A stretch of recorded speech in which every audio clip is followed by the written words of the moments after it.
mardi le 24 novembre, je suis heureuse de vous retrouver.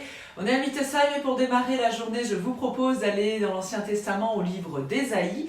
On va retrouver au chapitre 35, dans les premiers versets, cette notion du grand retour et de la joie retrouvée. En ce temps de l'Avent qui va démarrer, eh bien, nous sommes invités à garder l'espérance et la lumière que Christ nous envoie.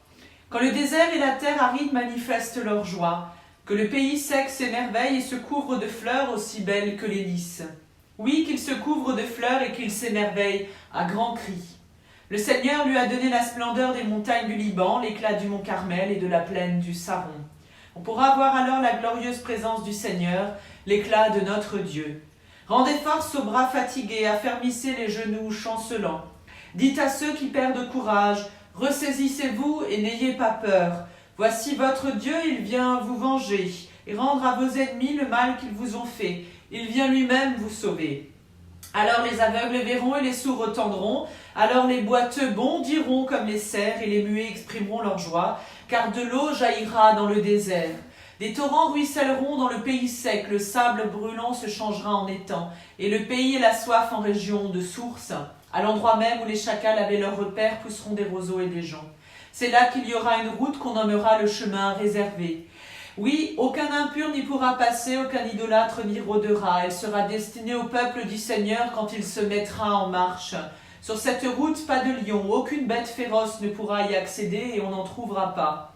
C'est là que marcheront ceux que le Seigneur aura libérés. C'est par là que reviendront ceux qui auront été délivrés.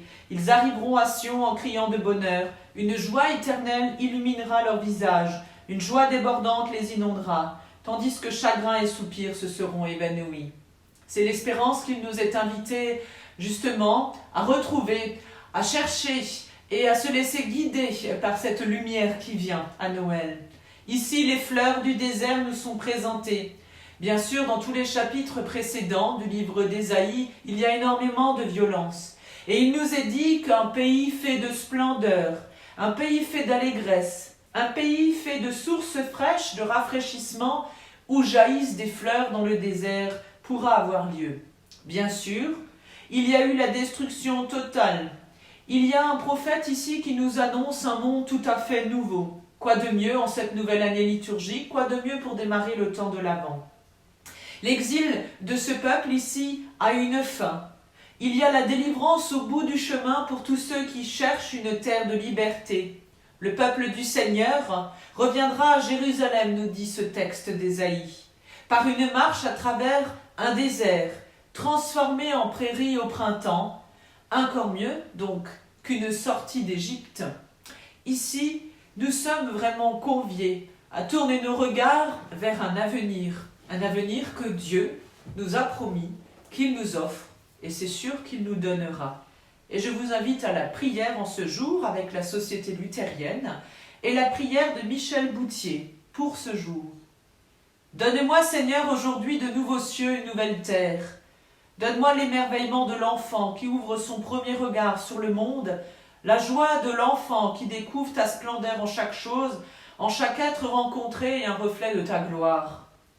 Donne-moi la joie de celui dont les pas sont nouveaux. Oui, donne-moi le bonheur de celui dont la vie est chaque jour neuve et innocente et espérante, chaque jour pardonnée. Donne-moi de reconnaître toutes choses en Christ, arbres et champs, demeures et travaux, bêtes et gens, d'être reconnaissant, ô mon Dieu.